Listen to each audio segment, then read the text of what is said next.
So the M10 is noted as being a two-chassis design. When we originally started prototyping this, it was a single chassis, but with 100 kilos and 80 kilos, it was a little onerous to move. But we decided a two-chassis design would be easier to install. They can be stacked, they can be set side by side.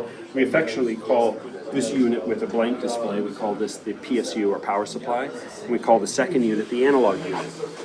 It's not really a fair description, because what most people don't understand is that this amplifier is almost all power supply. The power supply itself has the two very large toroids that give us our continuous power limitation. The math works. You can do a calculation from the size of a transformer what the most efficient amplifier could have maximum power. So again, having a big amplifier with big transformers is quite important. In the top of this amplifier is a bank of very large custom manufactured caps for us. They're the first stage of reservoir power, if you will. Large caps have the advantage of storing a lot of power, but unfortunately with music they're a bit slow. So what we have in the analog unit is the second stage of the power supply, which lines the center of the amp, which is a series of caps that takes up almost the entire center core. They're smaller, faster, but still a bit too big for liquid speed within the music domain. And so what we do for music to keep this amplifier light on its feet, like a nice little 50-watt integrated amp that does mid-range beautifully.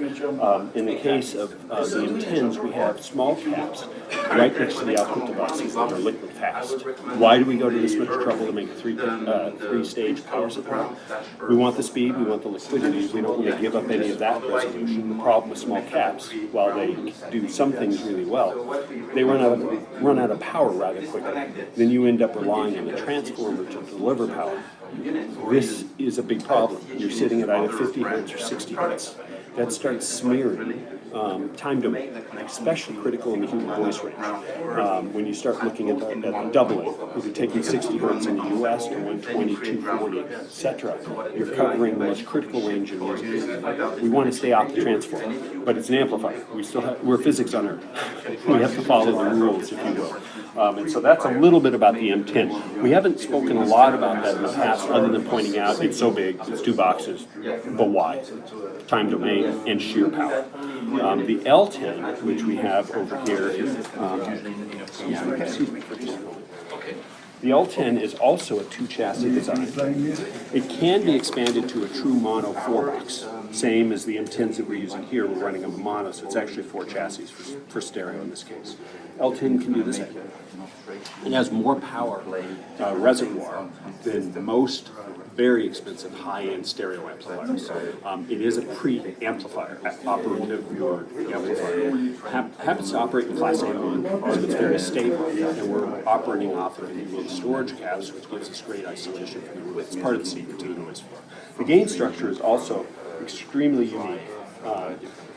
Most preamplifiers in the market, I won't say all, because I don't know all of them, but most of them put the gain structure in front of the volume control, and then you turn the volume control down. Now, we read about really high-quality parts used in the ladder network, etc., etc. That's great, but it's really functionally the same thing as a pot, just executed at a better level. We don't believe in operating that way. We're actually doing it the reverse. We have our gain structure after volume, and we don't use a set of series resistors. We're actually running parallel circuits, so each circuit is based on the amount of gain needed, and they can be accumulated in parallel. It allows us to have half the parts. The rest, tolerance of 0 is 0. There is no plus and minus for no power. And so we are able to reduce the part count with high quality. Suddenly that's more noise flow. The reason the way we're able to calculate this, or why we did this completely different gain structure, has to do with the other half of gain. If you read in literature, everybody talks about the incredibly small voltage signals that are being used in the preamp. Nobody talks about current. That's the other half. We look at this from the current perspective. So as you have a P10, you know the current input, the efficiency of using a low output moving coil in the current mode. Think of it like that. Yes, we're still raising voltage. In the end, that's what the preamp does. But we're looking at the current side. If you have no signal, it's not producing gain. noise floor. It's quiet. As you go up in volume, we maintain the signal quietness. Think of the Air KXR. Charlie was onto something with those quick sets where he moved the whole gain structure for each volume set, maintaining a consistent signal to noise throughout the entire operating. Very much here, I believe we make a much more elegant solution with half dB, increments without a large clunking noise. He sounds like a hammer, but he was absolutely, the circuitry was amazing. And having owned one, obviously I believe in the technology. This is just a really elegant way of doing it. By the way, our L1, our 15-year-old, actually it's not quite 15, it's about 12-year-old preamp in the 1 series, does the same. Awesome. Thank you, sir.